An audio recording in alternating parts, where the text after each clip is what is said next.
Hello everyone, this is Kundan Kumar. Welcome to learning session. हमारे पास Indian economy and Indian financial system का full course available है, जिसमें हम आपको प्रोवाइड करवाते हैं वीडियो क्वेश्चंस जो कि हमारे हिंदी और इंग्लिश लैंग्वेज के मिक्स में अवेलेबल होते हैं। इसी के साथ हम आपको mock test, mega mock test और ई पीडीएफ नोट्स भी प्रोवाइड करते हैं, जिनकी हेल्प से आप इजीली रिवीजन कर सकते हो। और ये जो हमारी लाइव क्लासेस होती हैं वो आपको रिकॉर्डेड फॉर्म में भी मिल जाती है। तो अगर आप सिस्टमैटिक मैनर में Indian economy and Indian financial system की प्रिपरेशन करना चाहते हो तो फटाफट से हमारे कोर्स में एनरोल कर लीजिए। हमारे जो कोर्सेज हैं वो इजीली एक्सेसिबल हैं। अगर आप एक एंड्रॉइड यूजर हो तो IIBF learning centre application download कर लीजिए गूगल प्ले स्टोर से, और अगर आप एक iOS यूजर हो तो माई इंस्टीट्यूट ऐप डाउनलोड कर लीजिए ऐप स्टोर से, और वहां पे आपको ऑर्गेनाइजेशन कोड यूज करना है GEGKT।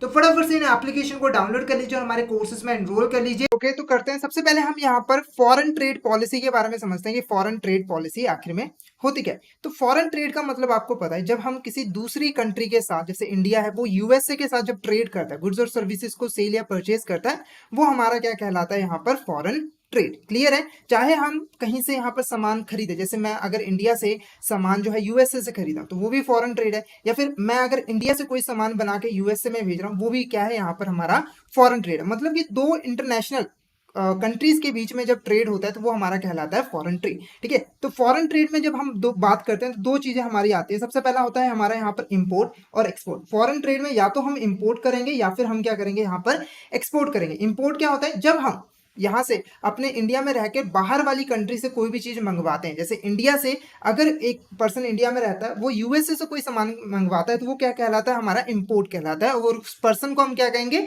इंपोर्टर कहेंगे। तो ये टर्म आपने यहाँ पर याद रखनी है। उसके बाद एक्सपोर्ट क्या होता है, जब हम अपने इंडिया में कोई सामान बना के जो है बाहर किसी कंट्री को भेजते हैं वो हमारा क्या कहलाता है, यहाँ पर एक्सपोर्ट कहलाता है। क्लियर है आपको। और जो पर्सन यहाँ पर एक्सपोर्ट करता है वो कहते हैं, उसको हम कहते हैं एक्सपोर्टर। क्लियर है आपको। तो यहाँ पर देखो, फॉरेन ट्रेड पॉलिसी रिलेटेड होती है हमारी इंपोर्ट और एक्सपोर्ट। जो हमारी गवर्नमेंट है वो जो इंपोर्ट और एक्सपोर्ट से रिलेटेड जो पॉलिसीज बनाती है कि हमें पर्टिकुलरली इंपोर्ट कैसे करना है, हमें एक्सपोर्ट कैसे करना है, किस गुड्स और सर्विसेज के एक्सपोर्ट पे हमें ज्यादा ध्यान देना है, ठीक है, कहाँ पे हमें इंपोर्ट पे रिस्ट्रिक्शन लगानी है, वो सारी पॉलिसीज को ही हम यहाँ पर क्या कह देते हैं, फॉरेन ट्रेड पॉलिसी। तो जल्दी से हम जो है इससे रिलेटेड इंपॉर्टेंट क्वेश्चंस यहाँ पर देख लेते हैं। तो फर्स्ट क्वेश्चन देखो यहाँ पर, government policy about export and import is called. ठीक है, जो गवर्नमेंट हमारे पॉलिसी बनाती है जो कि एक्सपोर्ट और इंपोर्ट से रिलेटेड होती है, उसे हम कौन सी पॉलिसी कहते हैं। पहला देखो क्या है, फिस्कल पॉलिसी। दूसरा देखो क्या है, मॉनेटरी पॉलिसी। तीसरा देखो क्या है, फाइनेंस पॉलिसी। चौथा हमारा देखो क्या है, फॉरेन ट्रेड पॉलिसी। फटाफट से इसका आंसर बता दीजिए, बहुत ईजी सा क्वेश्चन है यहाँ पर कि इसका आंसर क्या होगा, कौन सी पॉलिसी हमारी एक्सपोर्ट और इंपोर्ट से यहाँ पर रिलेटेड होती है। जब तक मैं इन पॉलिसीज का मीनिंग आपको समझाऊं, तो फिस्कल पॉलिसी सबसे पहले बात करें तो ये हमारी गवर्नमेंट की पॉलिसी होती है, यानी कि गवर्नमेंट जो हमारी होती है वो यहाँ पर फिस्कल पॉलिसी बनाती है, जिसके हेल्प से वो डिसाइड करती है कि उसे कहाँ पे खर्च करना है, कहाँ से उसकी रेवेन्यू आएगी, वो सारी चीजें जो है फिस्कल पॉलिसी में डिसाइड की जाती है। क्लियर है। मॉनेटरी पॉलिसी में ये बनाती है हमारी RBI बनाती है। ठीक है। और इसका मेन पर्पस क्या होता है, हमारी इकोनॉमी में जो मनी की सप्लाई है उसको कंट्रोल करना। क्लियर है। फाइनेंस पॉलिसी कोई होती नहीं है। नेक्स्ट क्या है हमारा, फॉरेन ट्रेड पॉलिसी। तो ऑप्शन डी बिल्कुल सही, option D is a correct answer. ये हमारे रिलेटेड होती है एक्सपोर्ट और इंपोर्ट के साथ। नेक्स्ट क्वेश्चन देखो, the Indian government launch is foreign trade policy 2015 and 20 on. ठीक है। तो हमारी जो गवर्नमेंट है उन्होंने यहाँ पर नई फॉरेन ट्रेड पॉलिसी जो है लॉन्च की थी, जिसका नाम था 2015 और 20। तो आपने यहाँ पर बताना है कि वो किस दिन को यहाँ पर लॉन्च की गई थी। पहला देखो 1 जनवरी 2015।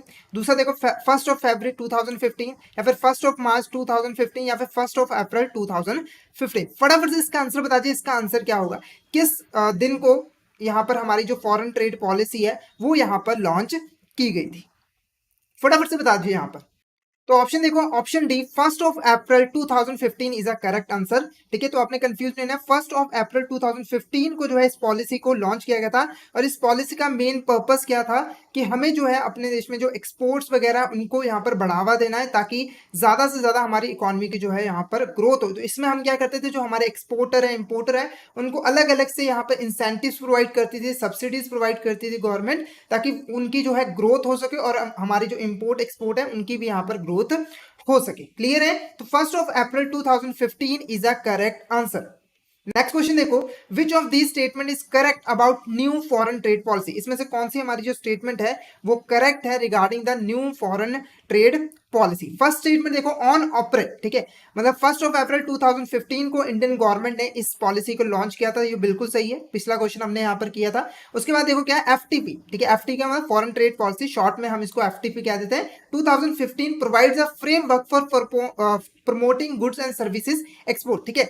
तो इस ये एक हमें फ्रेमवर्क प्रोवाइड करता है जिसकी हेल्प से हम जो है इंपोर्ट, जो हमारे गुड्स और सर्विसेज के एक्सपोर्ट है उसको हम यहाँ पर बढ़ा सकते हैं। तो ये भी स्टेटमेंट हमारी बिल्कुल सही है। इसका मेन पर्पस है एक्सपोर्ट्स को ज्यादा से ज्यादा बढ़ावा देना और इंपोर्ट को यहाँ पर कम करना। क्लियर है। नेक्स्ट देखो, it aim to increase India share of global export from 2% to 3.5%, ठीक है। तो अभी देखो, जब ये पॉलिसी लॉन्च की गई थी तब जो हमारा ग्लोबल शेयर में मतलब टोटल जो एक्सपोर्ट होता था उसमें जो है हम सिर्फ 2% का कंट्रीब्यूशन करते थे, पर इस पॉलिसी के अंडर हमने ये ऑब्जेक्टिव रखा कि इसको हम जो है यहाँ पर 3.5% तक लेके जाएंगे। तो ये भी हमारा यहाँ पर स्टेटमेंट क्या है, करेक्ट है। इसीलिए all of the above is a correct answer, all of the above is a correct answer, ठीक है। तो यहाँ पर मैंने आपको क्या बताया, important characteristics of foreign trade policy, तो इनके ऊपर एमसीक्यू बन सकते हैं। तो ये आपने यहाँ पर ध्यान रखना है, कब लॉन्च की गई थी, ऑब्जेक्टिव क्या था, ठीक है, क्या कौन कौन सी इंपॉर्टेंट चीजें डिस्कस की गई थी, वो सारी चीजें आपने यहाँ पर ध्यान रखनी है।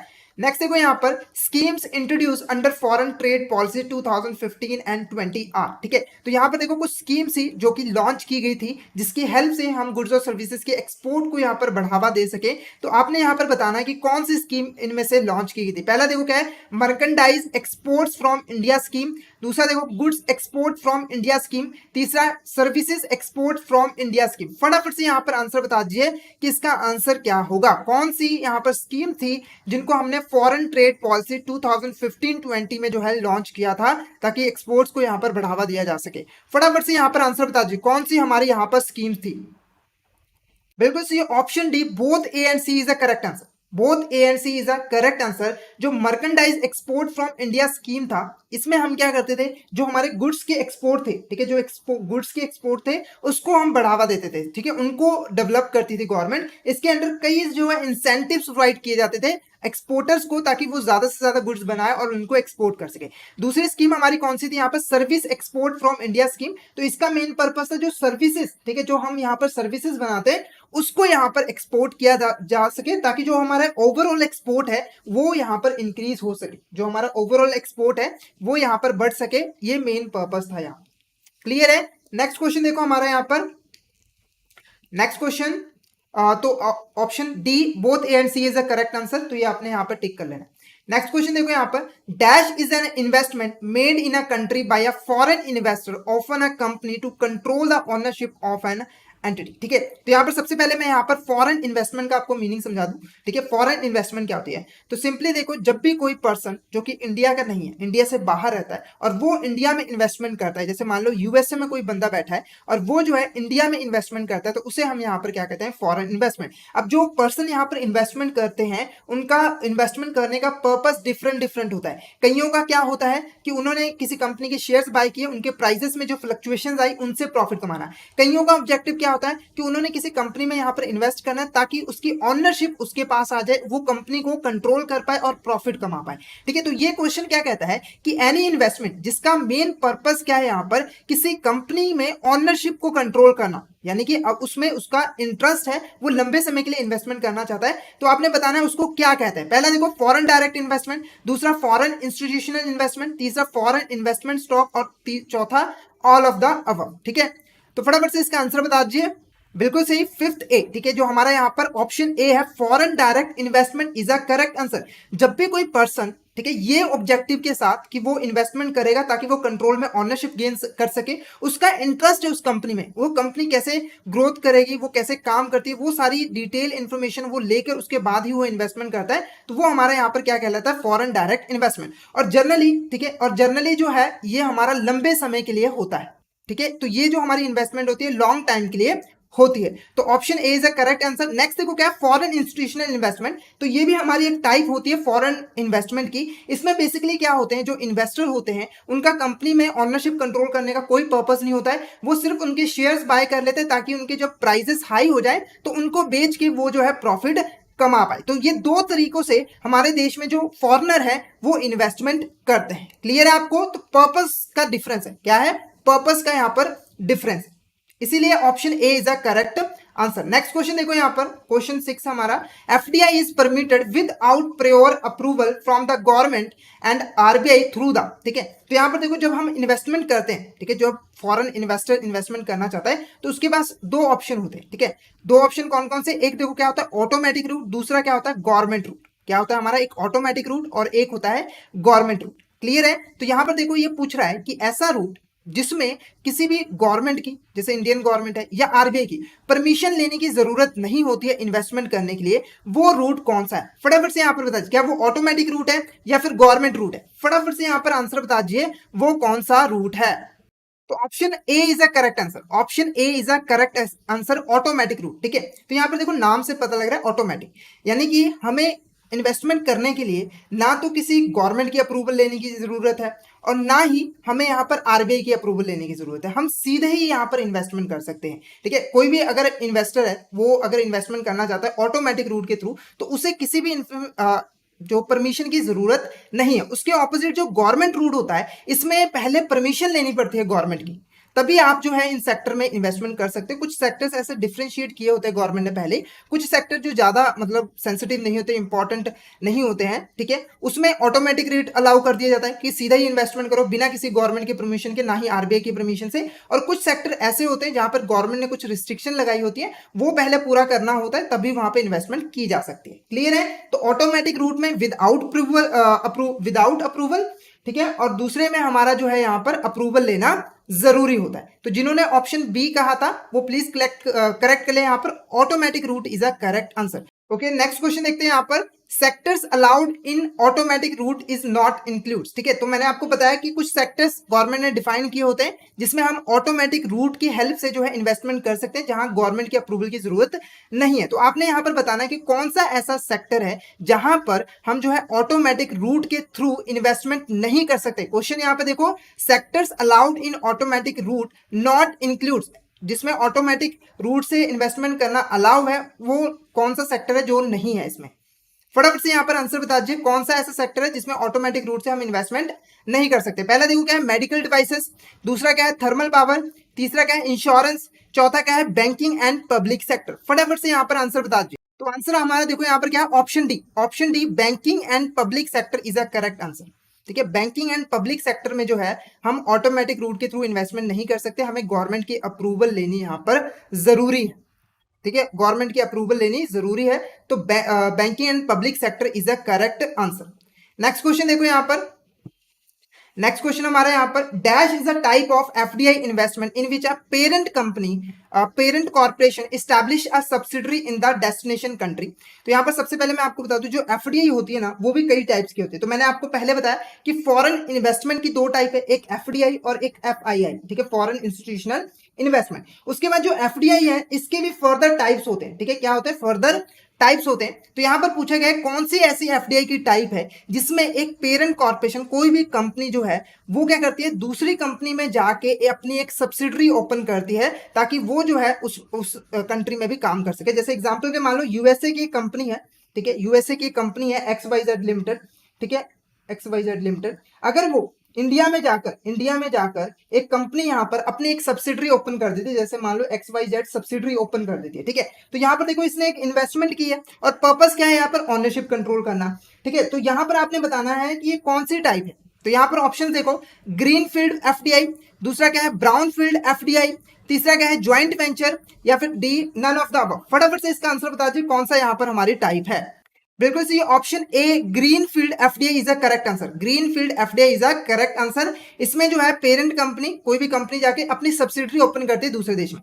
दूसरा देखो क्या है ब्राउन फील्ड एफडीआई, इसमें बेसिकली क्या होता है, कंपनी कोई अपनी सब्सिडरी ओपन नहीं करती, वो क्या करती है उस कंट्री में जो पहले से ही कोई स्टैब्लिश कंपनी है उसके मेजोरिटी ऑफ शेयर्स यहां पर बाय कर लेती है, स्टॉक बाय कर लेती है, जिससे उसका कंट्रोल जो है पूरा का पूरा उस कंपनी पे आ जाता है, कोई भी सब्सिडरी यहां पर ओपन नहीं करती। जैसे एग्जांपल के लिए मान लो यहां पर यूएसए में कंपनी है हमारी, ठीक है, और इंडिया में एक पहले से ही XYZ लिमिटेड कंपनी स्टैब्लिश थी और यूएसए की कंपनी ने क्या किया, इसके जो है 51% शेयर्स एक्वायर कर ले, तो अल्टीमेटली इसका सारा का सारा कंट्रोल इस कंपनी पे आ गया है। तो ये हमारा क्या कहलाएगा, ब्राउनफील्ड एफडीआई।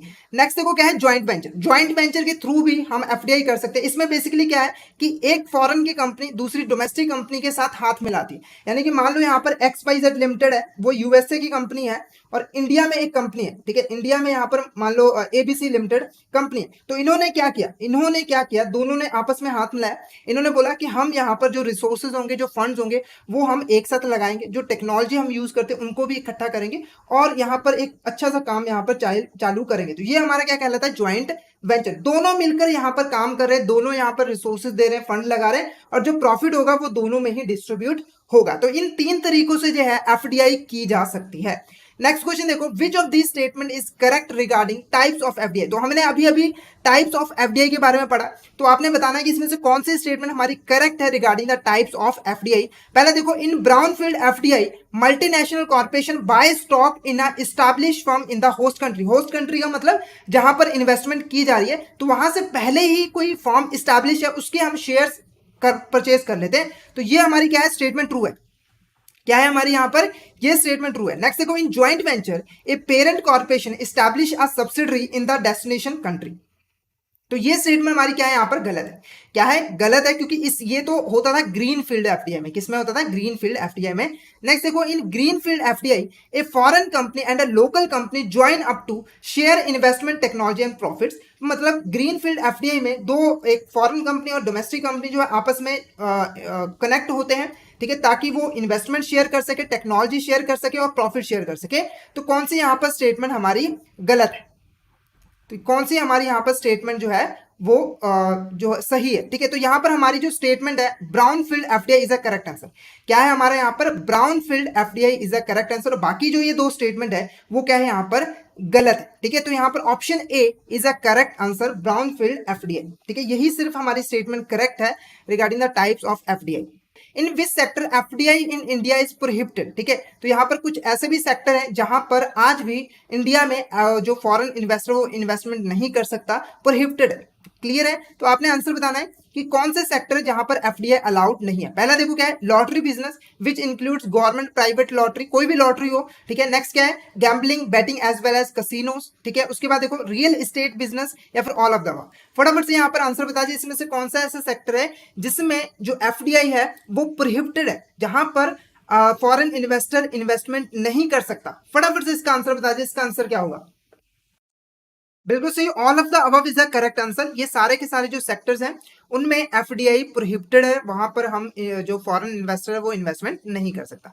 नेक्स्ट क्वेश्चन देखो, government measures to increase FDI in India, ठीक है। तो यहाँ पर देखो कोई भी गवर्नमेंट हो, चाहे इंडियन गवर्नमेंट हो, कोई भी गवर्नमेंट हो, उसका देखो एक ऑब्जेक्टिव होता है कि ज्यादा से ज्यादा एफडीआई जो है उसके यहाँ आए, इंडिया में आए, ठीक है। गवर्नमेंट ट्राई करती है कि ज्यादा से ज्यादा लोग जो है हमारे देश में आके प्रोडक्ट्स बनाए, इन्वेस्टमेंट करें, कंपनीज खोले, ताकि उससे हमारे देश के यहाँ पर डेवलपमेंट हो। तो गवर्नमेंट समय समय पे जो है एफडीआई को प्रमोट करने के लिए कुछ मेजर्स लेती है, कुछ स्टेप्स यहाँ पर लेती है। तो आपने बताना है कि इनमें से कौन सा ऐसा स्टेप है, मेजर का मतलब स्टेप है या फिर आप कह सकते हो स्कीम है, इनिशिएटिव है, जो कि गवर्नमेंट ने लिया ताकि हमारे इंडिया में एफडीआई को इंक्रीज किया जा सके, जो फॉरेन इन्वेस्टर वो हमारे इंडिया में इन्वेस्टमेंट करें। पहला देखो क्या है, government introduced production linked incentive, ठीक है। जो गवर्नमेंट है उसने प्रोडक्शन लिंक्ड इंसेंटिव्स लिया है। उसके बाद देखो क्या है, गवर्नमेंट परमिटेड 26% एफडीआई इन डिजिटल सेक्टर्स। तीसरा क्या है, foreign investment facilitation portal and mission of Covid सुरक्षा। तो आपने यहां पर बताना है कि इनमें से कौन सा ऐसा इनिशिएटिव है जो कि गवर्नमेंट ने लिया है एफडीआई को इंक्रीज करने के लिए। जब तक एक एक करके इनका मीनिंग समझ लेते हैं। तो पहला देखो क्या है, government introduce production linked incentive. अब ये प्रोडक्शन लिंक्ड इंसेंटिव क्या होता है, तो जनरली देखो जब भी कोई कंपनी इंडिया में गुड्स और सर्विसेज की प्रोडक्शन करती है, ठीक है, उसकी सेल्स करती है, जितना ज्यादा प्रोडक्शन और सेल्स करेगी उतना ज्यादा गवर्नमेंट जो है उसको इंसेंटिव्स प्रोवाइड करेगी, यानी कि उनको सब्सिडीज वगैरह यहाँ पर प्रोवाइड प्रोवाइड करेगी। प्रोडक्शन लिंक का मतलब प्रोडक्शन से लिंक, जितना ज्यादा प्रोडक्शन और सेल उतना ज्यादा फायदा जो है गवर्नमेंट उसको देगी, इंसेंटिव्स वगैरह डिफरेंट डिफरेंट इंसेंटिव वगैरह प्रोवाइड करेगी। नेक्स्ट जो है डिजिटल सेक्टर में 26% एफडीआई जो है अलाउ कर दिया, ठीक है। तो यहाँ पर देखो ये भी इंसेंटिव हमारा लिया गया था। दूसरा क्या था हमारा डिजिटल सेक्टर में एफडीआई जो है ये भी लिया गया था। नेक्स्ट क्या है फॉरेन इन्वेस्टमेंट फैसिलिटेशन पोर्टल, ठीक है। तो ये पोर्टल बेसिकली क्या होता है, इस पोर्टल की हेल्प से जो भी इन्वेस्टर, ठीक है, किसी भी सेक्टर में इन्वेस्टमेंट करना चाहता है जहां पर गवर्नमेंट अप्रूवल की जरूरत है, यानी कि गवर्नमेंट रूट, तो वो जो है इस पोर्टल की हेल्प से आसानी से एक ही जगह पे जाके जो है अप्रूवल ले सकता है। क्लियर है, उसको ज्यादा फॉर्मेलिटीज करने की जरूरत नहीं है, उसको ऑनलाइन इस पोर्टल पे जाना है जहां पर वो अपने रिक्वेस्ट सबमिट करेगा और वहां पर उसकी जितनी भी डिटेल्स होगी उसको वेरीफाई किया जाएगा और उसके बेस पे उसको आसानी से अप्रूवल मिल जाएगा। तो ये तीनों के तीनों इनिशिएटिव जो है वो लिए गए थे एफडीआई को इंक्रीज करने के लिए।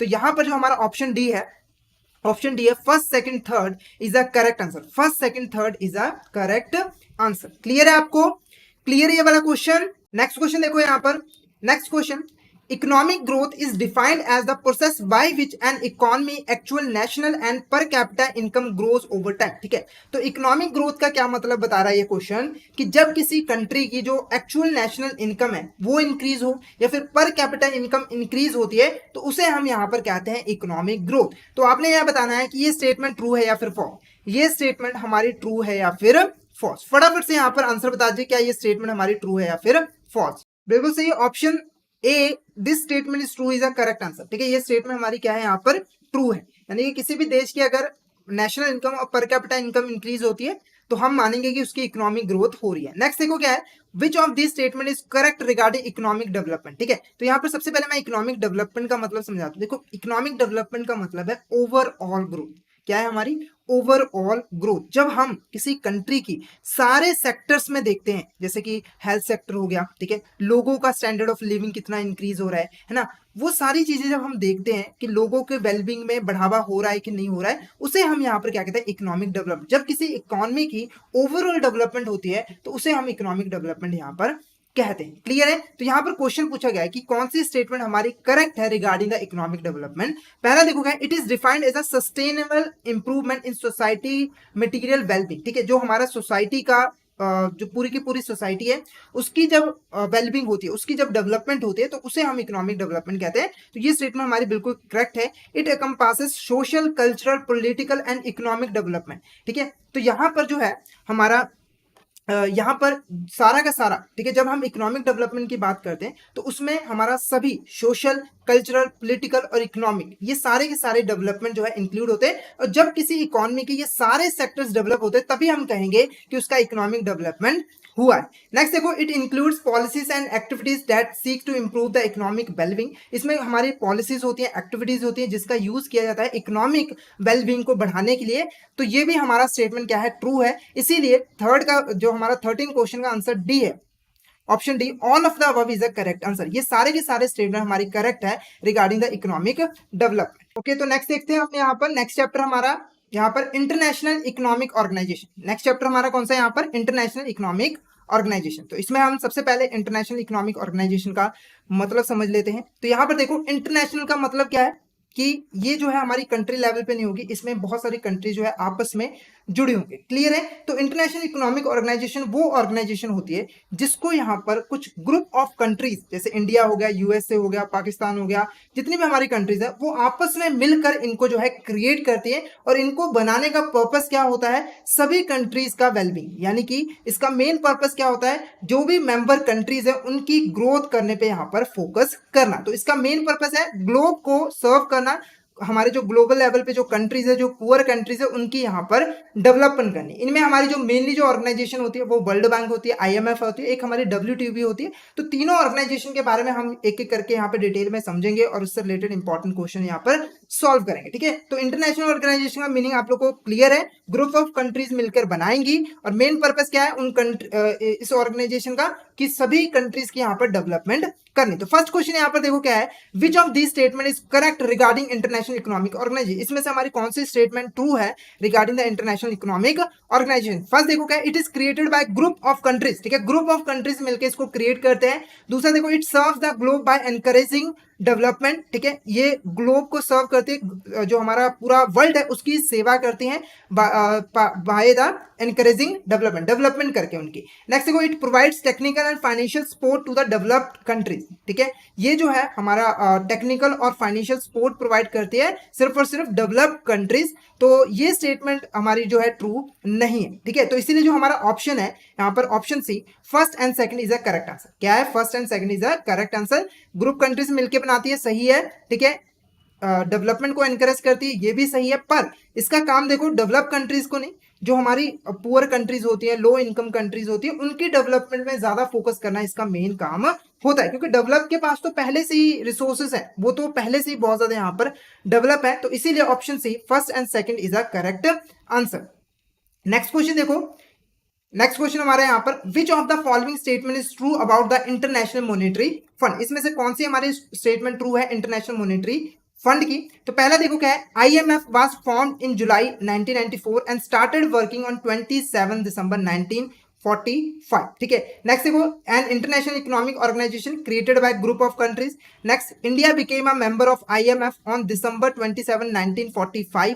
दूसरा देखो क्या है, currently 190 countries are the member of the MIF, ठीक है। अभी जो है करंटली इसके 190 मेंबर्स हैं, ठीक है। तो फटाफट से यहाँ पर इसका आंसर बता दीजिए, इसमें से कौन सी हमारी स्टेटमेंट जो है ट्रू है। जब तक मैं आपको यहाँ पर इंटरनेशनल मॉनेटरी फंड के बारे में बता दूं, तो इंटरनेशनल मॉनेटरी फंड एक इंटरनेशनल ऑर्गेनाइजेशन है, ठीक है, जिसको यहाँ पर ग्रुप ऑफ कंट्रीज ने मिलकर बनाया था, और इसका मेन पर्पस क्या था, जो जो ग्रुप ऑफ कंट्रीज है उनकी डेवलपमेंट करने, ठीक है। ये जो है समय समय पे डिफरेंट पॉलिसीज बनाता है, इकोनॉमिक पॉलिसीज बनाता रहता है, ताकि उससे जो है कंट्री की डेवलपमेंट हो जाए। साथ के साथ जो कंट्रीज है उनको टेक्निकल असिस्टेंस भी प्रोवाइड करता है, ताकि उस नई नई टेक्नोलॉजी का यूज करके वो भी दुनिया के साथ जो है आगे बढ़ सके, ठीक है, यहाँ पर डेवलपमेंट हो सके। तो यहाँ पर जो हमारी स्टेटमेंट्स है, ठीक है, यहाँ पर जो हमारी स्टेटमेंट है वो सभी के सभी यहाँ पर करेक्ट है, क्योंकि मैंने ऑलरेडी यहाँ पर बनाया गया था इसको 1944 में, ठीक है, इसने वर्किंग 1945 में स्टार्ट किया था, ग्रुप ऑफ कंट्रीज ने बन के मिलाया, ये भी सही है, ठीक है। इंडिया मेंबर बना कब? 1945 में, ये भी सही है।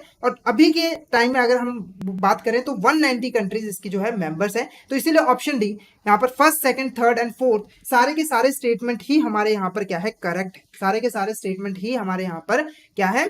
करेक्ट है। नेक्स्ट देखो यहाँ पर, dash is the ex officio governor on the board of governor of the IMF, ठीक है। तो जो हमारा IMF का बोर्ड ऑफ गवर्नर होता है, उसमें जो हमारा गवर्नर है, ठीक है, कौन यहाँ पर हमारा कंट्री का मेंबर होता है। तो यहाँ पर देखो, बोर्ड ऑफ गवर्नर क्या होता है? IMF का सबसे हाईएस्ट डिसीजन मेकिंग बॉडी होती है, ठीक है। IMF कैसे काम करेगा, कौन से काम करेगा, उससे रिलेटेड जो डिसीजन मेकिंग है वो कौन करता है? हमारा यहाँ पर बोर्ड ऑफ मेंबर्स, ठीक है। तो इसमें क्या होता है, हर कंट्री से हमारा जो है एक member as a governor appoint किया जाता है। तो क्वेश्चन में पूछा गया कि इंडिया से, ठीक है, इंडिया से जो है एक्स ऑफिशियल गवर्नर कौन होता है बोर्ड ऑफ गवर्नर का? पहला देखो क्या है? Finance minister. दूसरा क्या है यहाँ पर? Governor of RBI। तीसरा क्या है? Prime minister. चौथा क्या है? हमारा यहाँ पर प्रेसिडेंट। तो फटाफट से इसका आंसर बता दीजिए, इसका आंसर क्या होगा? फटाफट से इसका आंसर बता दीजिए, इसका आंसर क्या होगा? बिल्कुल सही, ऑप्शन ए, ठीक है, हमारा finance minister is a correct answer, ठीक है। जो हमारा बोर्ड ऑफ गवर्नर है IMF का, उसमें जो governor as a governor appoint किए गए वो हमारे फाइनेंस मिनिस्टर होते हैं कंट्री के। क्लियर है? तो option A is a correct answer. Next question देखो, which of the following is not which of the following is a not function of IMF। तो मैंने आपको बताया कि IMF का मेन काम क्या है, जो उसकी मेंबर कंट्रीज है उनकी डेवलपमेंट करना, उनके लिए वो डिफरेंट यहाँ पर जो है फंक्शंस इसको परफॉर्म करने पड़ते हैं। तो आपने यहाँ पर बताना है कि कौन सा ऐसा फंक्शन है जो कि IMF यहाँ पर परफॉर्म नहीं करता। पहला देखो क्या है? Surveillance over members and economic policies, ठीक है। दूसरा क्या है? Financing temporary balance of payment needs. तीसरा क्या है? Combating poverty in low income countries. चौथा क्या है? To provide loan to private sector. तो सबसे पहले यहाँ पर आंसर बता दूं, इसका आंसर क्या है? हमारा ऑप्शन डी, ठीक है। जो हमारा IMF है ये प्राइवेट प्लेयर्स के साथ डील नहीं करता, प्राइवेट प्लेयर्स के साथ इसका बिल्कुल भी डीलिंग नहीं होता है। ये लोन वगैरह सिर्फ और सिर्फ गवर्नमेंट वगैरह को ही यहाँ पर प्रोवाइड करते हैं। तो प्राइवेट सेक्टर को लोन प्रोवाइड करना ये फंक्शन नहीं होता है आईएमएफ का। क्लियर है। नेक्स्ट देखो अब इसके फंक्शंस के बारे में जान लेते हैं। पहला देखो क्या है, surveillance over members economic policy. ठीक है, तो आईएमएफ का काम क्या है? ठीक है, आईएमएफ का काम क्या है कि जितने भी उसके मेंबर्स हैं उनकी यहाँ पर डेवलपमेंट करनी। ठीक है, तो आईएमएफ उससे रिलेटेड क्या बनाता है? इकोनॉमिक पॉलिसीज बनाता है। क्या बनाता है? Economic policies. और जो भी मेंबर बनता है आईएमएफ का, आईएमएफ एक कंडीशन रखता है कि जो मेंबर कंट्री है उसकी जो इकोनॉमिक पॉलिसीज होंगी वो according to economic policy of IMF होनी चाहिए। यानी कि अगर आईएमएफ ने यहाँ पर बोला है कि फॉरेन ट्रेड को बढ़ावा देना है और टैक्स यहाँ पर कम करने हैं, तो कोई भी कंट्री जो है इसका ऑपोजिट इकोनॉमिक पॉलिसी नहीं बना सकती।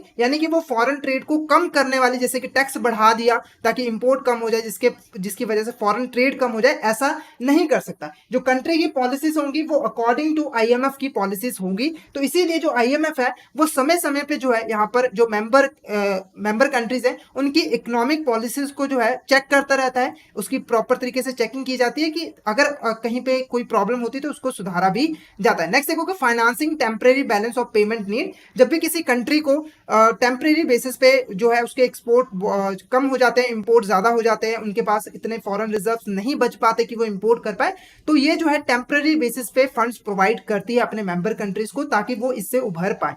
नेक्स्ट देखो क्या है, poverty in low income countries. ठीक है, तो ये लो इनकम जो हमारी कंट्रीज होती हैं उनकी वहां पे पॉवर्टी को कम करने के लिए जो है कंसेशनल रेट पे जो है कम इंटरेस्ट रेट पे लोन्स वगैरह प्रोवाइड करता है। तो ये तीन हमारे फंक्शंस होते हैं, पर चौथा फंक्शन हमारे यहाँ पर नहीं होता है, to provide loan to private sector.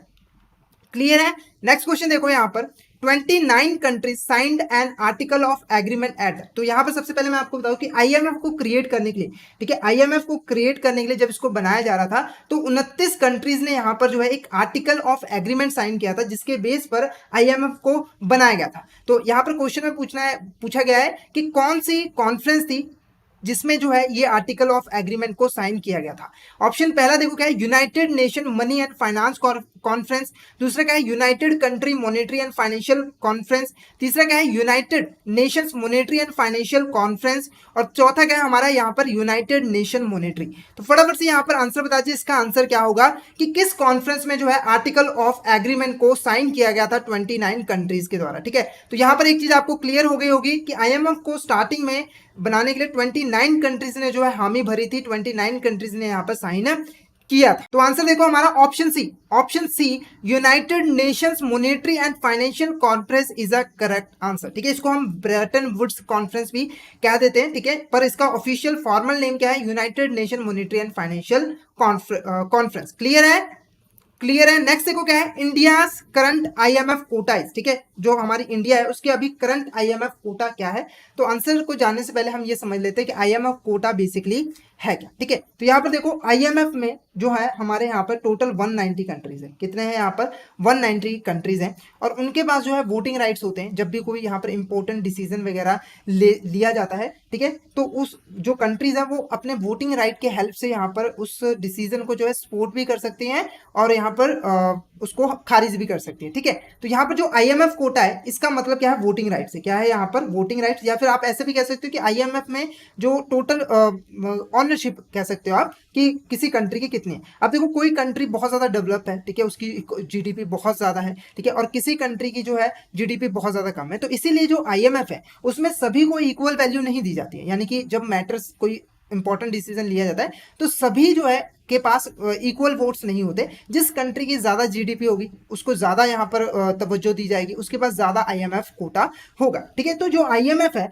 वो कंट्री की हालत देख के, मतलब कंट्री की जीडीपी कितनी है, ठीक है, उसकी जो इकोनॉमिक पॉलिसीज है वो कितनी ज्यादा अच्छी है, जो हमारी इकोनॉमी कितनी सेक्टर्स हैं, हमारी इकोनॉमी में कितने सेक्टर्स है, क्या इकोनॉमी एक ही सेक्टर पे डिपेंडेंट है या फिर उसके पास और भी बहुत सारे ऑप्शन है, उनके बेस पर जो है कोटा जो है प्रोवाइड करती है और जो कंट्री है वो उसी कोटा के हिसाब से वोटिंग भी यहाँ पर करती है। तो यहाँ पर देखो जो हमारा क्वेश्चन था वो क्या है कि इंडिया को कितना यहाँ पर करंट में आईएमएफ कोटा मिला है। तो यहाँ पर आंसर देखो option D is a correct answer, 2.76%। ठीक है, 2.76% ये अभी करंट आईएमएफ कोटा है किसका, इंडिया का। क्लियर है, तो जब भी कोई वोटिंग होगी, कोई भी इन्वेस्टमेंट, कोई इंपॉर्टेंट डिसीजन लिया जाएगा तो उसमें जो है 2.76% वोटिंग जो है वो इंडिया कर सकता है। क्लियर है।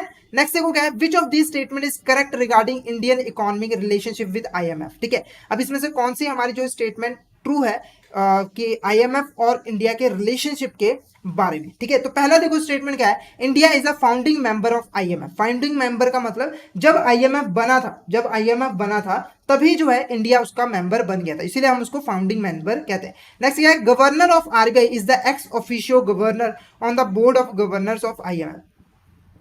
तो जो हमारा आईएमएफ का बोर्ड ऑफ गवर्नर्स है, ठीक है, उसमें जो है जो हमारा आरबीआई के गवर्नर होते हैं वो एज अ गवर्नर अपॉइंट होते हैं। ठीक है, नेक्स्ट देखो क्या है, in 1970 India was one of the 5 countries with the highest IMF Kota.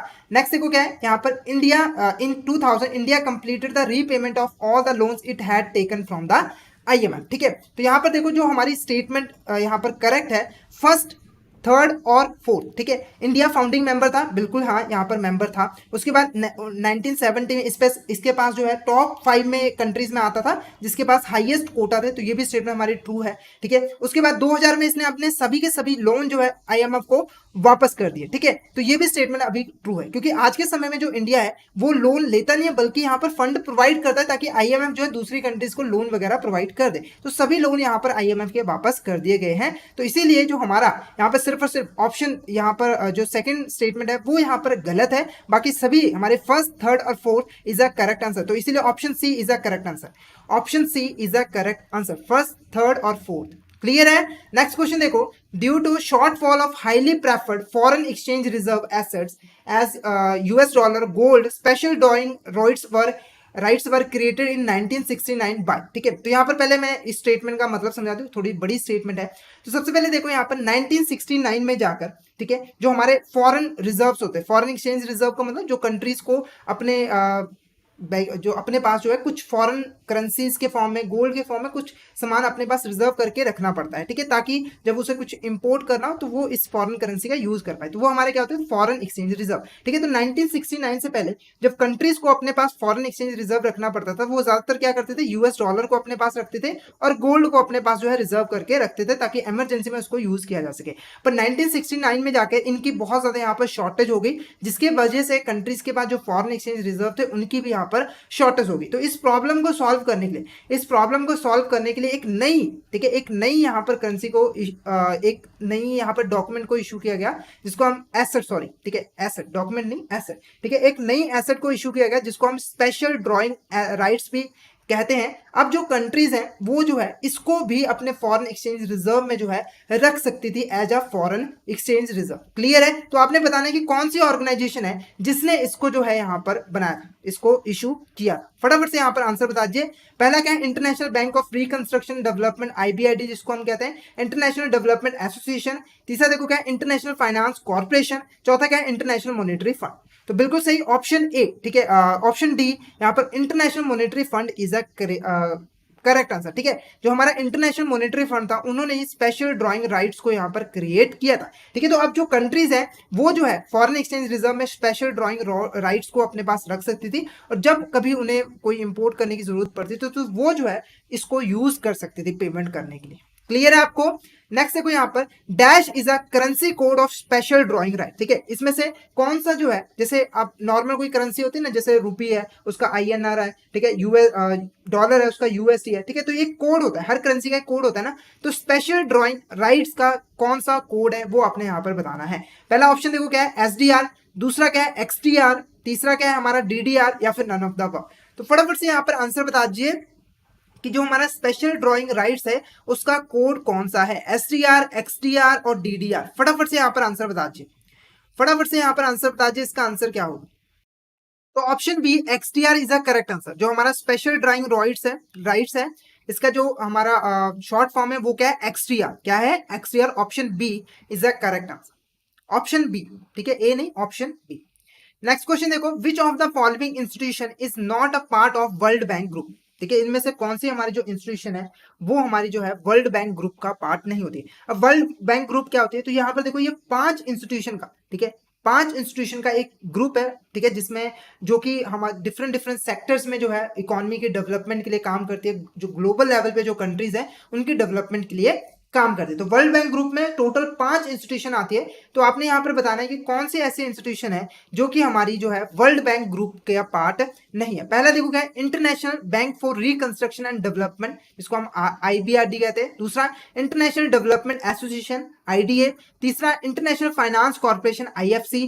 चौथा देखो क्या है, वर्ल्ड ट्रेड ऑर्गेनाइजेशन WTO। फटाफट से यहाँ पर आंसर बता दीजिए कि कौन सा ऐसी ऑर्गेनाइजेशन है जो कि हमारे जो है वर्ल्ड बैंक ग्रुप का पार्ट नहीं होती। फटाफट से यहाँ पर आंसर बता दीजिए। बिल्कुल से option D world trade organization is the correct answer. बाकी 3 जो है वो हमारे वर्ल्ड बैंक ग्रुप का पार्ट होते हैं। तो हम यहाँ पर टोटल जो 5 हमारी इंस्टीट्यूशन है वो भी हम देख लेते हैं कि वर्ल्ड बैंक ग्रुप में कौन कौन सी इंस्टीट्यूशन होती है। तो यहाँ पर देखो IBRD के बाद बात कर ली, हमारी IDA हो गई, IFC। उसके अलावा हमारी जो है ये चौथी एजेंसी होती है मल्टीलैटरल इन्वेस्टमेंट गारंटी एजेंसी। पांचवी होती है international centre for settlement of investment dispute. तो एक एक करके इनके बारे में जान लेते हैं ताकि जब हम इससे रिलेटेड क्वेश्चन करें तो आप इजीली आंसर कर पाओ। तो पहला देखो क्या है, international bank for reconstruction development. ठीक है, तो ये हमारी एक डेवलपमेंट बैंक है। इसको हम बैंक क्या है, ये दुनिया की सबसे बड़ी जो है डेवलपमेंट बैंक है। इसको मेनली बनाया किस लिए गया था, इसको क्यों इसको ले आया गया एग्जिस्टेंस में, तो इसका काम क्या था, जो हमारा सेकेंड वर्ल्ड वॉर था उसकी वजह से जो इकोनॉमी डिस्ट्रॉय हो गई थी उसको दोबारा से रिकंस्ट्रक्ट करने के लिए जो है बनाया गया था। तो ये उन इकोनॉमीज को फाइनेंस प्रोवाइड करती थी ताकि जो है वो दोबारा से पटरी पे आ सके, अपने इकोनॉमी की डेवलपमेंट कर सके। नेक्स्ट देखो है international development association. International development association को बनाया गया था पुअरर कंट्रीज के लिए। जो पुअरर कंट्रीज है, बहुत ज्यादा गरीब देश है, उनको फाइनेंशियल हेल्प प्रोवाइड करनी, टेक्निकल असिस्टेंस प्रोवाइड करनी ताकि वो जो है यहाँ पर ग्रोथ कर पाए। नेक्स्ट क्या है, इंटरनेशनल फाइनेंस कॉर्पोरेशन। जो इंटरनेशनल फाइनेंस कॉर्पोरेशन था इसको बनाया गया था प्राइवेट प्लेयर्स के लिए। किसके लिए बनाया गया था, प्राइवेट प्लेयर्स के लिए, क्योंकि ये जो दो ऑर्गेनाइजेशन थी ये गवर्नमेंट के साथ डीलिंग करती थी, प्राइवेट प्लेयर को ये लोन वगैरह नहीं देती थी। तो इसीलिए जो इंटरनेशनल फाइनेंस कॉर्पोरेशन इसे बनाया गया था ताकि प्राइवेट सेक्टर की भी यहाँ पर डेवलपमेंट की जा सके। तो इसका मेन काम क्या था, जो डेवलपिंग कंट्रीज है वहां पे जो प्राइवेट सेक्टर है उनको यहाँ पर लोन प्रोवाइड करने ताकि वो भी यहाँ पर डेवलप कर सके। नेक्स्ट देखो क्या है, मल्टीलैटरल इन्वेस्टमेंट गारंटी एजेंसी। ठीक है, तो यहाँ पर आपको दिख रहा होगा इन्वेस्टमेंट गारंटी। ठीक है, तो देखो आप जब भी कभी इन्वेस्टमेंट करते हो, जैसे मान लो कि USA का बंदा है ना, वो इंडिया के बारे में इतना नहीं जानता, ठीक है, तो वो थोड़ा हिचकेगा यहाँ पे इंडिया में इन्वेस्टमेंट करने के लिए, थोड़ा सा हिचकेगा कि यार मुझे पता नहीं है, क्या पता मेरा पैसा डूब भी ना जाए। तो यहाँ पर जो हमारा मल्टीलैटरल इन्वेस्टमेंट गारंटी है वो यहाँ पर इसको गारंटी प्रोवाइड करता है। किसको, जो हमारा इन्वेस्टर है, किसी भी तरह के जो हमारे नॉन कमर्शियल रिस्क है, ठीक है, या फिर पॉलिटिकल रिस्क है जो गवर्नमेंट की पॉलिसीज वगैरह, उससे बचाने का यहाँ पर गारंटी प्रोवाइड करते हैं कि आप इन्वेस्टमेंट करो, कोई भी गवर्नमेंट की पॉलिसीज आपको इसका नुकसान नहीं पहुंचाएगी, आपका पैसा जो है यहाँ पर सेव रहेगा। तो इन्वेस्टमेंट ने गारंटी देने का यहाँ पर काम करती है। नेक्स्ट क्या है, international centre for settlement of investment dispute. ठीक है, तो इन्वेस्टमेंट डिस्प्यूट से आप समझ गए होंगे। तो यहाँ पर देखो, जब भी कोई इन्वेस्टर यहाँ पर इंडिया में इन्वेस्टमेंट करता है तो यहाँ पर चांसेस होते हैं कि फ्यूचर में जाके जो इन्वेस्टर है और जो हमारी इंडियन गवर्नमेंट है उसके बीच में डिस्प्यूट हो जाए, लड़ाई झगड़ा हो जाए। ठीक है, ये कहे कि नहीं मैंने इस तरीके से इन्वेस्टमेंट की थी और ये कहा था कि नहीं मुझे तो इतना टैक्स चाहिए। तो इस तरह का अगर डिस्प्यूट होता है तो उसको सुलझाने का काम कौन करता है, हमारा international centre for settlement for investment dispute. Clear है। तो ये 5 ऑर्गेनाइजेशन जो है वो हमारे पार्ट होते हैं वर्ल्ड बैंक ग्रुप के, और पांचों का ही अलग अलग यहाँ पर काम होता है।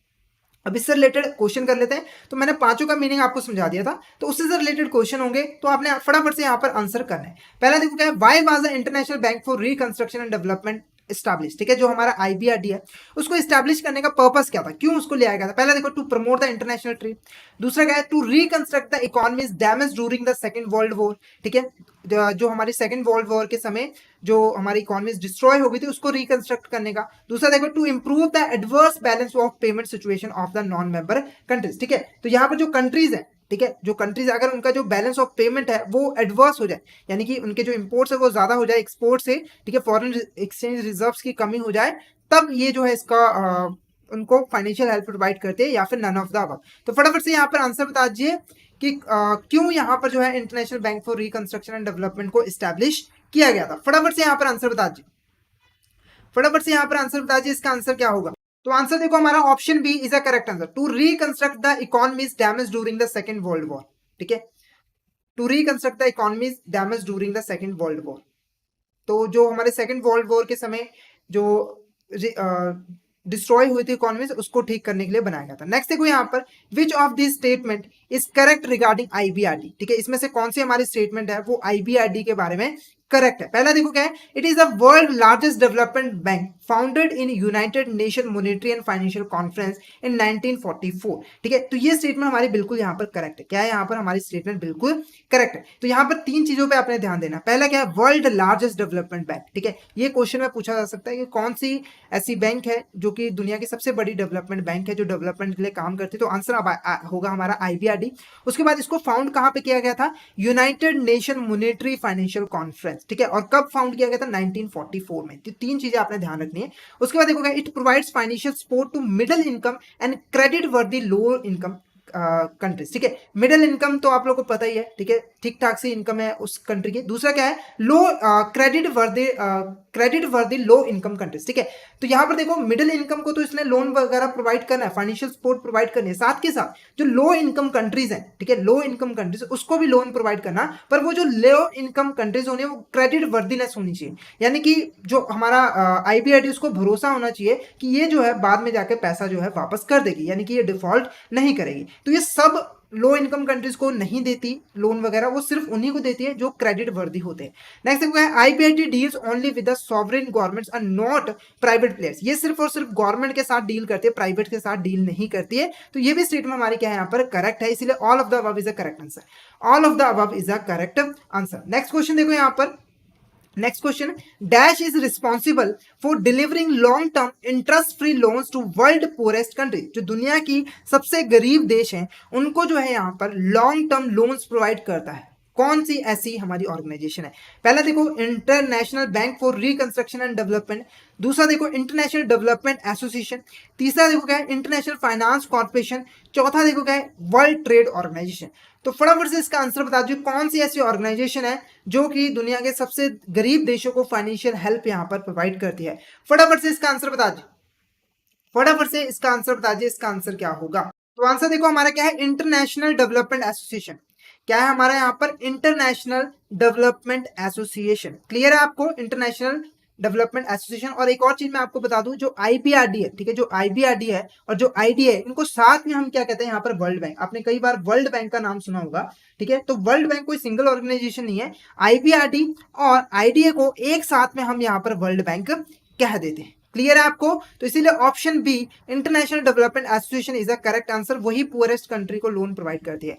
नेक्स्ट देखो, international development association was establish. जो हमारा यहाँ पर इंटरनेशनल जो डेवलपमेंट एसोसिएशन है उसको कब यहाँ पर इस्टेब्लिश किया गया था? पहला ऑप्शन देखो क्या है 1950, दूसरा देखो क्या है 1960, तीसरा देखो 1970 या फिर 1980। फटाफट से यहाँ पर बता दीजिए इंटरनेशनल डेवलपमेंट एसोसिएशन को कब यहाँ पर इस्टेब्लिश किया गया था? फटाफट से यहाँ पर आंसर बता दीजिए। तो आंसर देखो हमारा 1960। ठीक है, 1960 में जो है यहाँ पर IDA को बनाया गया था, इस्टेब्लिश किया गया था। नेक्स्ट देखो, IDA offers major debt relief through the scheme. ठीक है, जो हमारा IDA है, मैंने आपको बताया कि पुअरेस्ट कंट्रीज को, ठीक है, पुअरेस्ट कंट्रीज को यहाँ पर लोन प्रोवाइड करता है। तो यहाँ पर आपने बताना है कि कौन सी ऐसी स्कीम्स है जिसके जरिए जो IDA है वो यहाँ पर लोन वगैरह ऑफर करता है हमारी पुअरेस्ट कंट्रीज को। पहला देखो क्या है, heavily indebted poor countries initiative, दूसरा the multilateral debt relief initiative, तीसरा डेवलपमेंट पुअर कंट्री इनिशिएटिव। फटाफट से यहाँ पर बता दीजिए कौन सी ऐसी स्कीम्स है जिसके थ्रू जो हमारा IDA है वो यहाँ पर डेट ऑफर करता है। ठीक है, डेट यहाँ पर प्रोवाइड करता है पुअर कंट्रीज को। फटाफट से इसका आंसर बता दीजिए, इसका आंसर क्या होगा?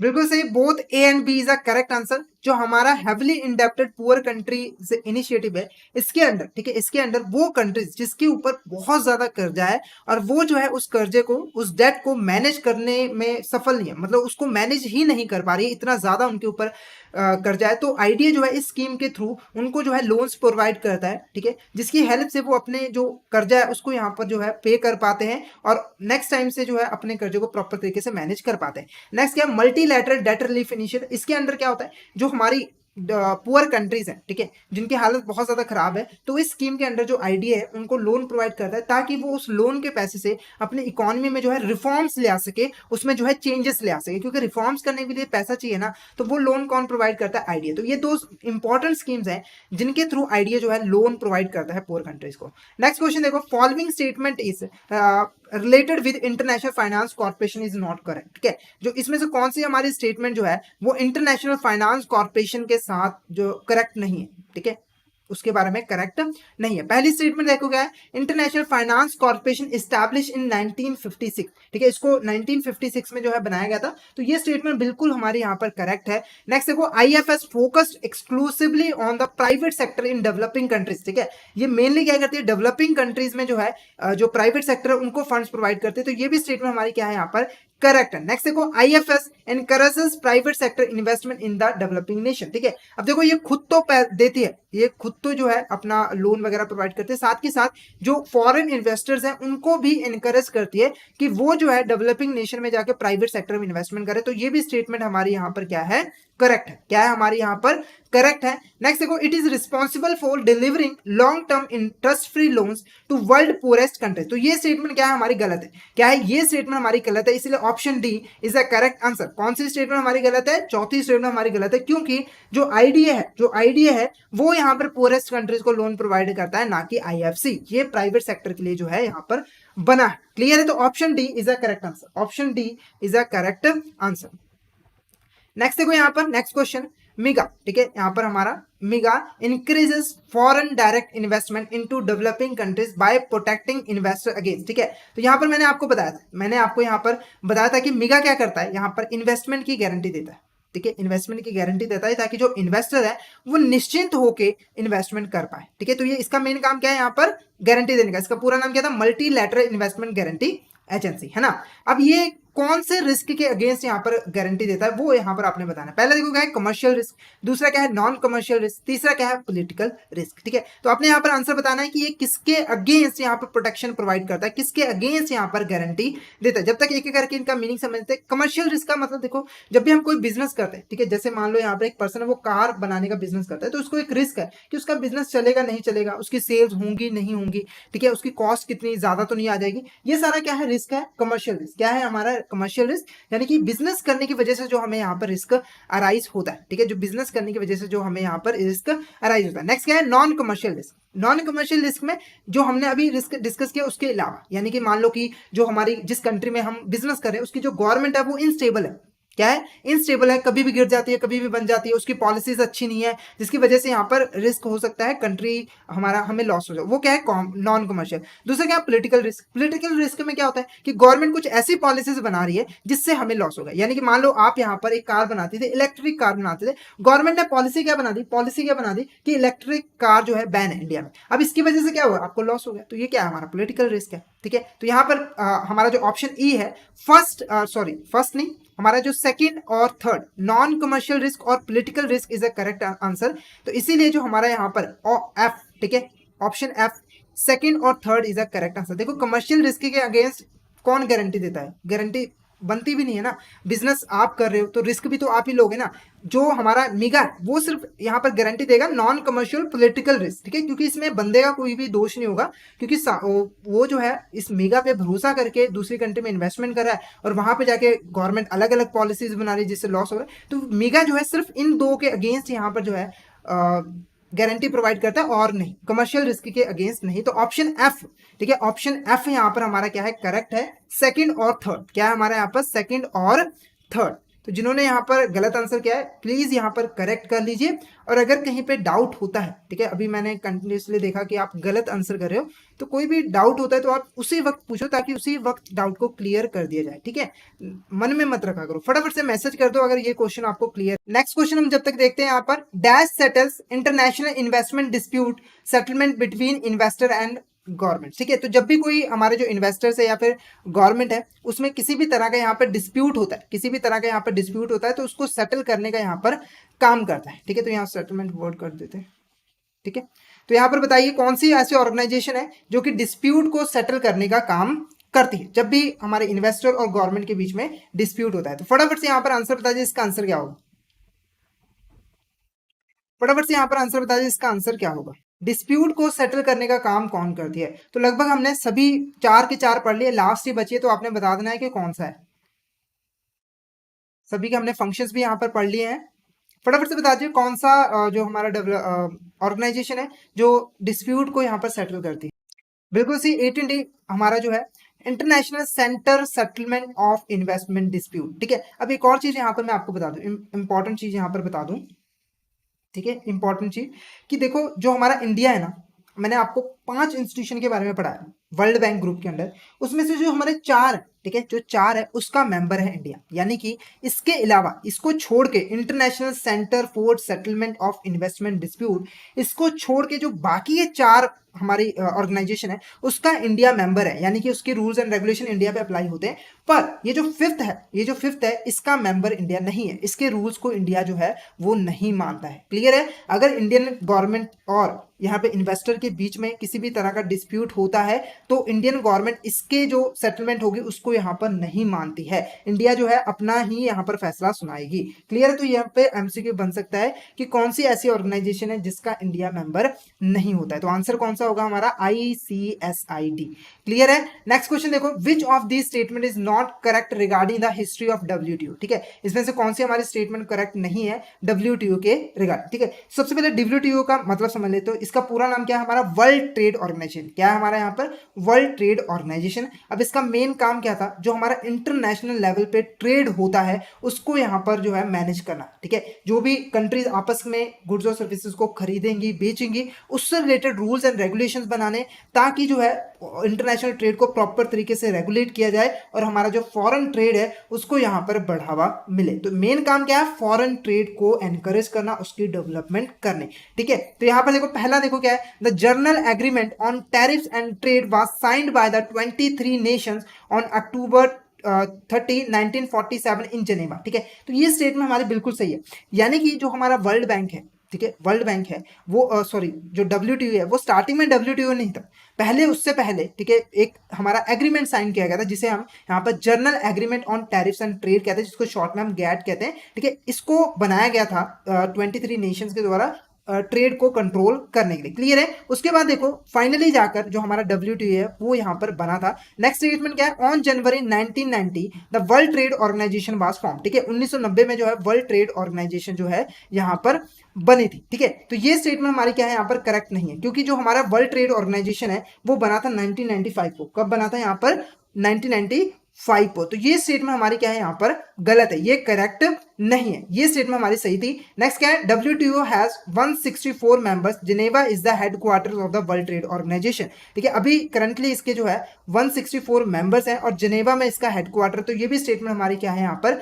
ट्रू है। तो यहाँ पर मैंने क्वेश्चन में पूछा था कि कौन सी हमारी स्टेटमेंट करेक्ट नहीं है regarding the history of WTO, तो यहाँ पर option B is a correct answer. ये हमारा करेक्ट नहीं है, क्योंकि यहाँ पर 1 जनवरी 1990 में जाकर हमारा वर्ल्ड ट्रेड ऑर्गेनाइजेशन नहीं बना था। कब बना था? 1995 में बना था। क्लियर है आपको? नेक्स्ट क्वेश्चन देखो यहाँ पर, फंक्शंस ऑफ WTO इंक्लूड्स। ठीक है, तो मैंने आपको बताया यहाँ पर कि जो WTO है उसका मेन पर्पस क्या है? इंटरनेशनल ट्रेड को मैनेज करना, कंट्रोल करना, रूल्स एंड रेगुलेशन बनाना। तो उसके लिए उसको कुछ फंक्शंस यहाँ पर परफॉर्म करने पड़ते हैं। तो यहाँ पर क्वेश्चन में पूछा गया है कि कौन से ऐसे फंक्शन है जो कि हमारे WTO के फंक्शन में इंक्लूड होते हैं। फर्स्ट देखो क्या है? Administrating WTO trade agreement. ठीक है, तो सबसे पहले इसका मीनिंग समझ लेते हैं। तो एडमिनिस्ट्रेटिंग WTO ट्रेड एग्रीमेंट का मतलब, ठीक है, जो ट्रेड एग्रीमेंट्स होते हैं, ठीक है, जो हमारे कंट्रीज के बीच में आपस में किसी भी गुड्स और सर्विसेज के ट्रेड को लेकर एग्रीमेंट हुआ है उसको एडमिनिस्ट्रेट करना, मान लीजिए उसको जो है उसके ऊपर प्रॉपर तरीके से निगरानी रखनी, ताकि जो है उसी एग्रीमेंट के अकॉर्डिंग उनके बीच में जो है ट्रेड यहाँ पर सेटल हो। ठीक है, क्लियर है? नेक्स्ट क्या है? Providing forum for trade negotiation. तो एक फोरम का मतलब एक ऐसी जगह प्रोवाइड करनी, ठीक है, कंट्रीज को, जहां पर बैठ के वो आपस में नेगोशिएशन कर पाए। मतलब कि मान लो यहाँ पर अगर USA है और यहाँ पर इंडिया है, तो वो आपस में बैठे और नेगोशिएशन करें कि हम आपसे इतना चीज खरीदना चाहते हैं, आप हमें और ये जो है अपना प्राइस बताए, नेगोशिएशन कर पाए, कम ज्यादा भाव तो, ठीक है, वो सब कर सके। तो ये भी हमारा फंक्शन इंक्लूड होता है। पहला भी फंक्शन इंक्लूड होता है, दूसरा भी इंक्लूड होता है। नेक्स्ट देखो क्या है? Handling trade dispute.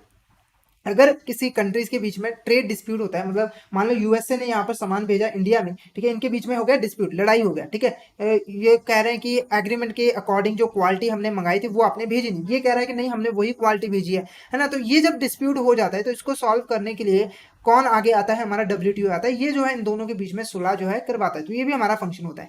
नेक्स्ट क्या है? Monitoring national trade policy. ठीक है, जो नेशनल ट्रेड पॉलिसी, अब देखो जो WTO है ना, उसका मेन पर्पस क्या है? फॉरेन ट्रेड पॉलिसीज को बढ़ावा देना। किसको? फॉरेन ट्रेड को बढ़ावा देना। तो ये जो नेशनल ट्रेड पॉलिसीज होती हैं, जो इंडिया ने मान लो फॉरेन ट्रेड पॉलिसी बनाई है, तो उनको मॉनिटर करना, ताकि ये इंश्योर कर पाए कि जो कंट्री है, ठीक है, जो कंट्री है उसकी पॉलिसीज हमारी पॉलिसीज के अकॉर्डिंग ही है। क्योंकि WTO का मेन पर्पस है फॉरेन फॉरेन ट्रेड को बढ़ावा, तो जो हमारी इंडिया है उसके भी पॉलिसीज ऐसी होनी चाहिए जिससे फॉरेन ट्रेड को बढ़ावा मिले, ना कि कम हो। क्लियर है? तो पॉलिसीज को मॉनिटर करना भी यहाँ पर काम होता है। तो ये सारे के सारे हमारे फंक्शंस होते हैं किसके, WTO के। तो इसीलिए हमारा जो ऑप्शन डी है यहाँ पर, option D first, second, third and fourth is a correct answer. ये सारे के सारे हमारे आंसर जो है यहाँ पर फंक्शंस होते हैं किसके, WTO के। ठीक है, तो ये सारे के फंक्शन हमारे यहाँ पर इंक्लूड होते हैं। नेक्स्ट देखो क्या है, WTO 12th ministerial meeting in Geneva which is conducted on June 17 2022 related with the following matters. ठीक है, तो अभी देखो 2022 में रिसेंटली जो है एक मीटिंग कंडक्ट हुई थी हमारे WTO की, जिसको हम 12th मिनिस्ट्रियल मीटिंग कहते हैं, और ये कहाँ पे हुई थी, जेनेवा में हुई थी। ठीक है, तो आपने बताना कि इनमें कौन सा ऐसा मैटर है जिसके ऊपर डिस्कशन हुई थी इस मीटिंग में। पहला देखो क्या है, agreement on curtailing harmful fishing subsidies. दूसरा क्या है, agreement on global food security. तीसरा क्या है, agreement on covid vaccine production. चौथा क्या है यहाँ पर, ऑल ऑफ द अबव। ठीक है, तो यहाँ पर पहले मैं आंसर बता दूं, option D all of the above is the correct answer. All of the above is the correct answer. ये सारे मैटर्स पे बात की गई थी। अब ये मैटर्स है क्या, वो एक एक करके देख लेते हैं। पहला देखो क्या है, हार्मफुल फिशिंग सब्सिडीज। ठीक है, तो यहाँ पर देखो क्या होता है ना, जो हमारी डेवलप कंट्रीज होती हैं उनके पास नई नई टेक्नोलॉजीज होती है, उनके पास पैसा भी बहुत ज्यादा होता है। इससे क्या होता है कि वो क्या करते हैं, अपने जो फिशरीज होते हैं, जो मछली पकड़ते हैं, उनको सब्सिडीज प्रोवाइड करते हैं। मतलब जिनको जरूरत भी नहीं है उनको भी सब्सिडीज प्रोवाइड करते हैं, जिनसे वो जो हमारे मछली पकड़ने वाले होते हैं वो क्या करते हैं, नई नई टेक्नोलॉजी का यूज करते हैं मछली पकड़ने के लिए। जिससे क्या होता है कि वो जो है समुद्र में ज्यादातर जो मछलियां हैं वही पकड़ लेते हैं। ठीक है, क्योंकि समुद्र में मछलियां वो सभी का हक होता है ना, जितने भी वर्ल्ड में कंट्री सभी का हक है, पर क्योंकि उनके पास ज्यादा अच्छी टेक्नोलॉजी तो वो ज्यादा यहाँ पर मछलियां पकड़ लेते हैं। ठीक है, जिससे जो बाकी कंट्रीज है उनके लिए मछलियां कम पड़ती हैं, है ना। तो उसके लिए जो हमारा इंडिया है उन्होंने कहा था WTO को कि ये जो हार्मफुल फिशिंग सब्सिडीज है इनको यहाँ पर बंद करना चाहिए, क्योंकि इससे जो है हमारे डेवलपिंग कंट्रीज पे बुरा असर पड़ रहा है। क्लियर है? नेक्स्ट कैसा, agreement on global food security. तो इसमें क्या होता है कि जो WTO उन्होंने कहा है कि जब भी फूड की जरूरत पड़ेगी, ठीक है, जब भी कोई क्राइसिस आता है तो हर कंट्री आगे बढ़कर जो है फूड की सप्लाई करेगा, यानी कि फूड को एक्सपोर्ट करेगा। ठीक है, ये सबके लिए यहाँ पर कंपलसरी है। तो यहाँ पर देखो इंडिया ने भी इसमें हामी भरी, हालांकि एक कंडीशन रखी गई। ठीक है, कंडीशन रखी गई कि एक्सपोर्ट तभी होगा अगर वो कंट्री के हित में होगा। कंट्री के हित के मतलब कि कंट्री के पास मान लो खाना नहीं है, ठीक है, कंट्री के पास खाने की कमी है, तब वो एक्सपोर्ट करिए। तो ऐसा बिल्कुल नहीं होगा, अगर कंट्री के पास जो है एक्सेसिव में पड़ा होगा अनाज वगैरह तभी वो एक्सपोर्ट करेगी, अदरवाइज नहीं।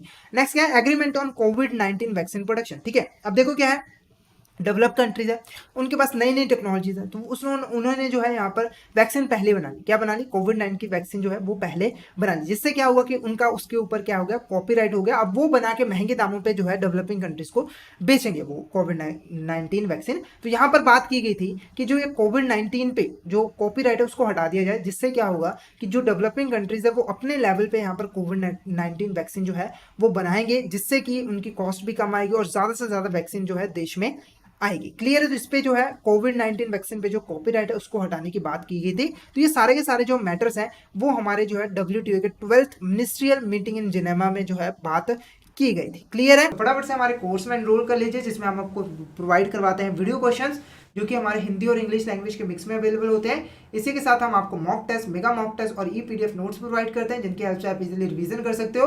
और ये जो हमारी लाइव क्लासेस होती हैं वो आपको रिकॉर्डेड फॉर्म में भी मिल जाती हैं। तो अगर आप सिस्टमैटिक मैनर में Indian economy and Indian financial system की प्रिपरेशन करना चाहते हो तो फटाफट से हमारे कोर्स में एनरोल कर लीजिए। हमारे जो कोर्सेज हैं वो इजीली एक्सेसिबल हैं। अगर आप एक एंड्रॉइड यूजर हो तो IIBF learning centre application download कर लीजिए गूगल प्ले स्टोर से, और अगर आप एक iOS यूजर हो तो माई इंस्टीट्यूट ऐप डाउनलोड कर लीजिए ऐप स्टोर से, और वहां पे आपको ऑर्गेनाइजेशन कोड यूज करना है GEGKT।